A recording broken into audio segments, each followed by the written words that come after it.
Salam alaikum wa rahmatullahi wa barakatuh.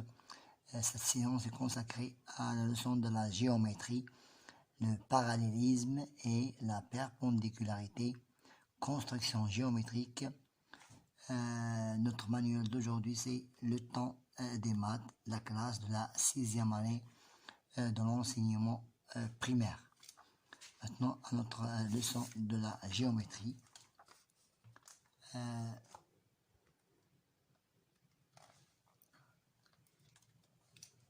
Ici, nous avons ici, pour commencer, à l'aide d'un instrument de géométrie. Vous voyez ici, c'est l'équerre. C'est à l'aide de l'équerre que je vérifie, puis je donne deux droites perpendiculaires et deux droites parallèles. Nous avons ici D1 et D2 qui sont de même écart, qui sont parallèles. Donc, je prends par exemple D1 et D2, ce sont deux droites parallèles qui ont même écart. Maintenant, pour la droite perpendiculaire, nous avons ici, voilà, nous avons ici deux droites perpendiculaires, voilà.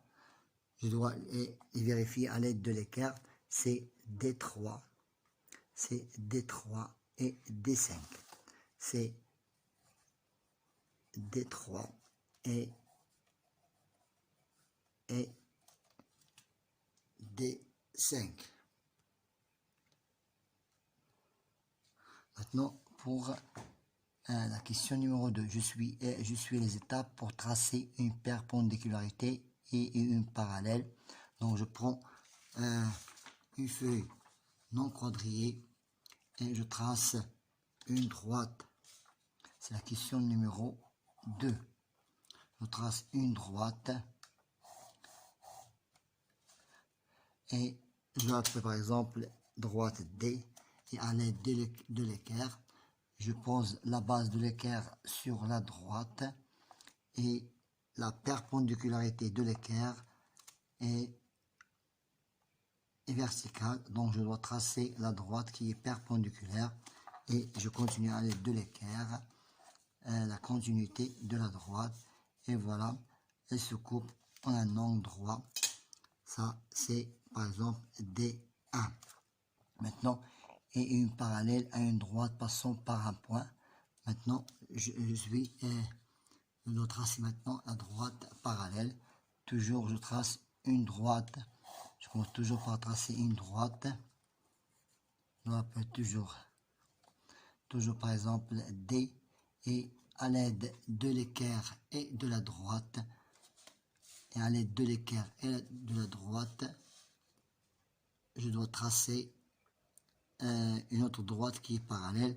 Donc maintenant, la base de l'équerre sur la droite, et je dois fixer la règle sur la perpendicularité de l'équerre, et je fais pousser l'équerre jusqu'à un point ou bien un écart, et je trace une autre droite. Je trace une autre droite qui est parallèle. Je continue à l'aide de la règle pour continuer. Voilà, voilà. C'est la droite parallèle qui doit l'appeler D1. Je dois l'appeler D1.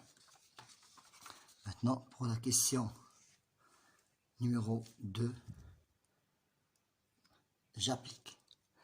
Je repasse en vert toutes les droites perpendiculaires à la droite D.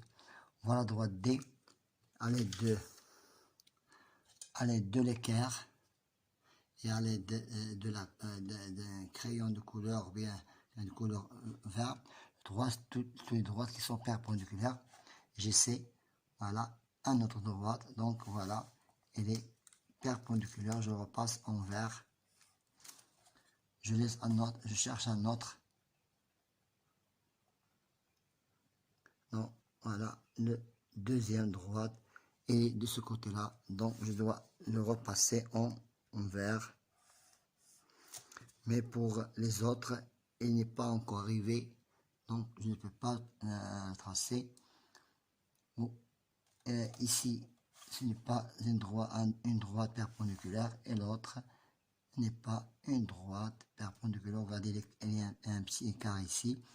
Et cette droite-là, si je peux le continuer, je peux le tracer. Voilà. Aussi, je peux le tracer, même celui-ci, celle-ci, cette droite-là, je peux la tracer si je le peux continuer. Voilà, ce sont des droites perpendiculaires à la droite D.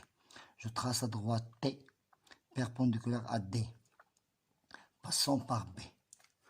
Je pose la base de l'équerre sur la droite D et la perpendiculaire de l'équerre passant par B de ce côté-là. Voilà, de ce côté-là.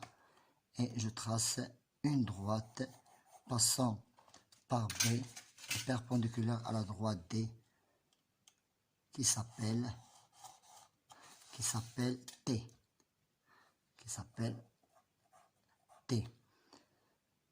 La droite H parallèle à D, et passons par A. Donc j'utilise l'équerre et la règle. Je pose la base de l'équerre sur la droite et la règle pour appuyer maintenant, et je fais glisser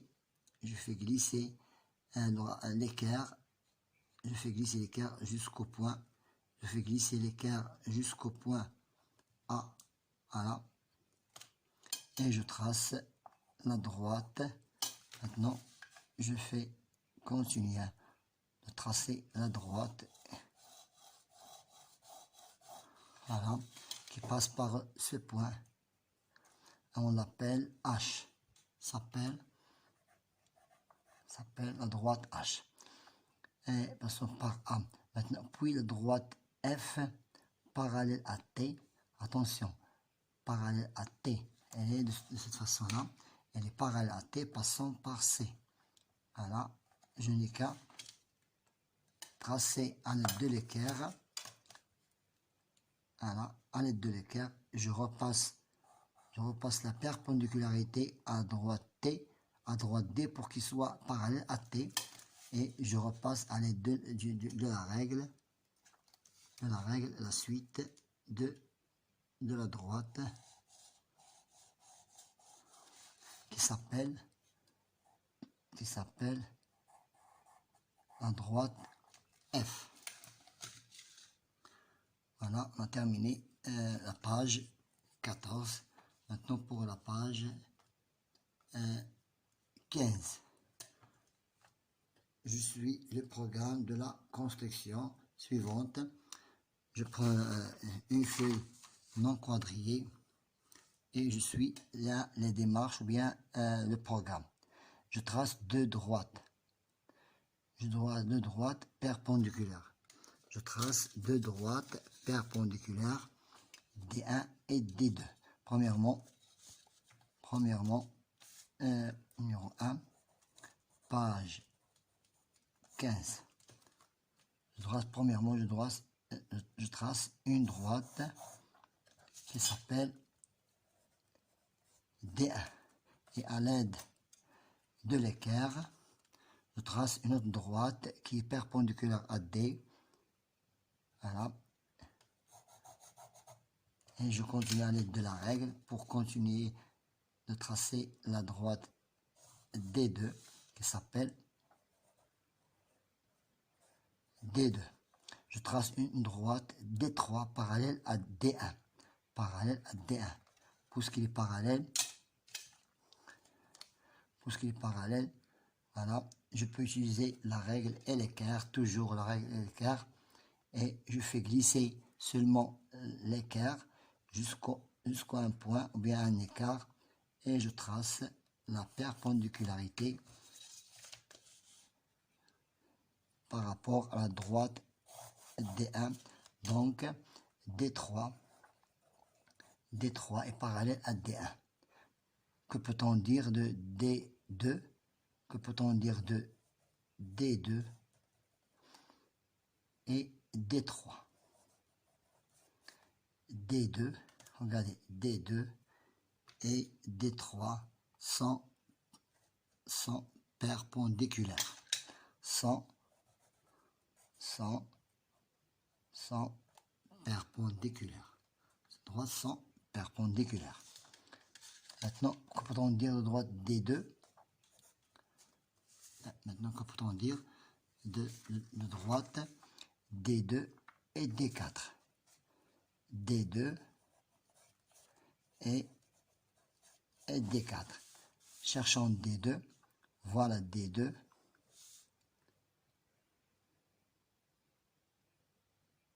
Ah, pardon. Je n'ai pas encore continué. Je trace une droite D4 perpendiculaire à D1. Perpendiculaire à D1. D4. Voilà, je trace la quatrième droite. D4 est perpendiculaire à D1. D4 perpendiculaire à D1. Donc je pose la base de l'équerre sur la droite D1 et je trace une autre droite qui s'appelle D4 perpendiculaire à D1. Voilà, c'est la droite qui s'appelle D4. Maintenant, que peut-on dire de la droite D2 et la droite D4? Elles sont parallèles. Elles sont parallèles.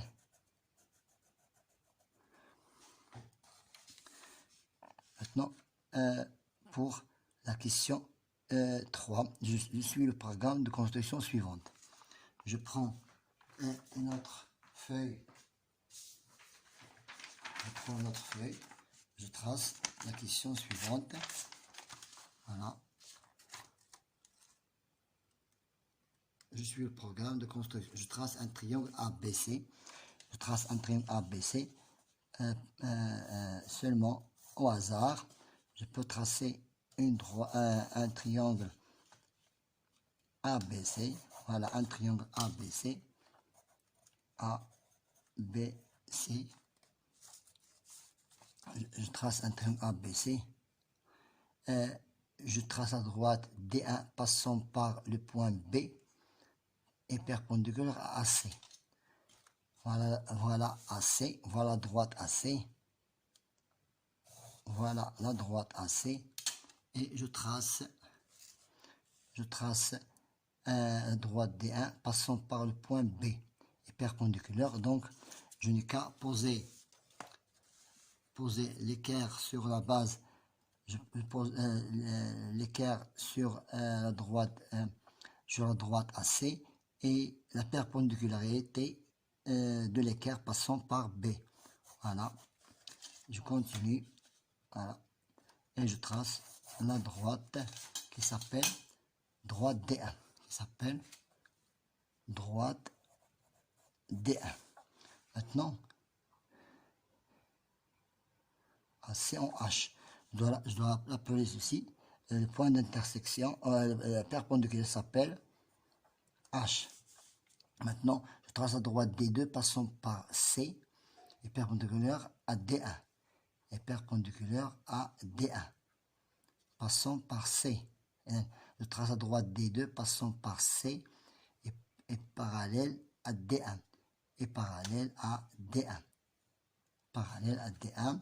Donc, je n'ai qu'à, voilà, je pose la base de l'équerre sur la droite AC et je trace une droite qui sera parallèle à D1, qui sera parallèle à D1, voilà, qui s'appelle D2,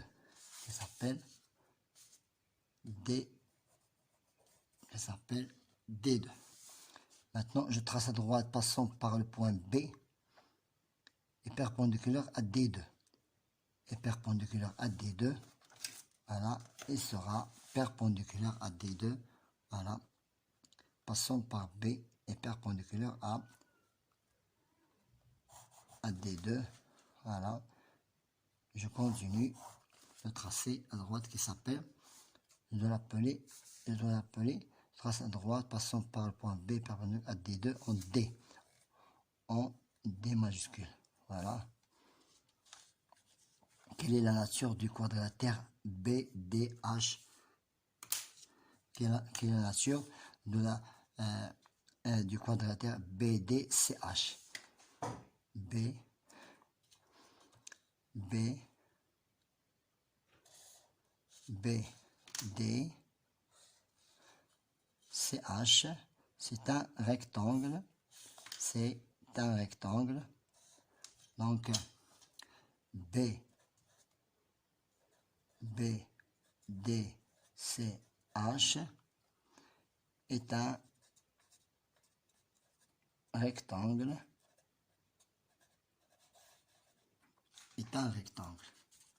Est un rectangle. Maintenant, passons à la question numéro 4. La question numéro 4.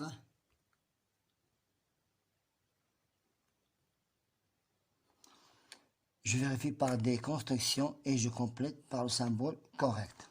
Maintenant, je dois travailler seulement à construction à main levée. D1 est parallèle à D2, seulement pour expliquer. D1 est parallèle à D2. Et D3 est perpendiculaire à D1. Et D3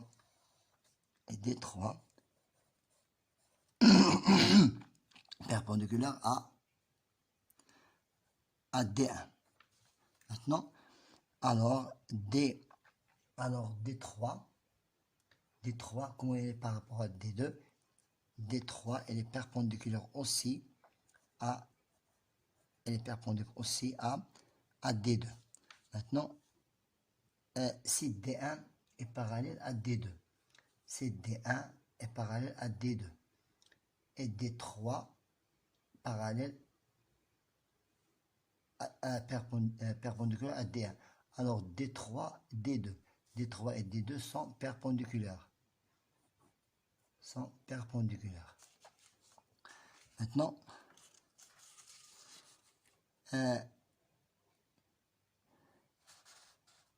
je reprends, c'est D1.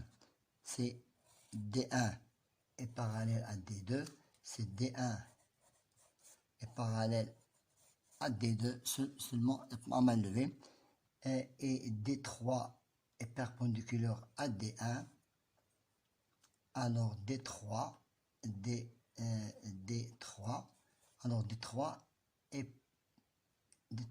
perpendiculaire à D2. Maintenant, D1 est perpendiculaire à D2. Je prends je fais une autre construction. D1 est perpendiculaire à D2. D2 et D1. D1 est perpendiculaire à D2 et D3 est perpendiculaire à D1 et D3 aussi est perpendiculaire à D1. Alors D3 est parallèle à D2. Alors D3 est parallèle à D2. Je reprends. Maintenant, D1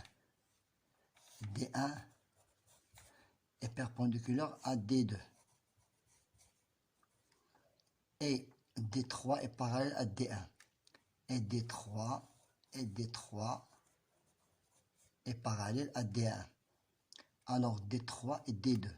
D3 et D2 sont aussi parallèles.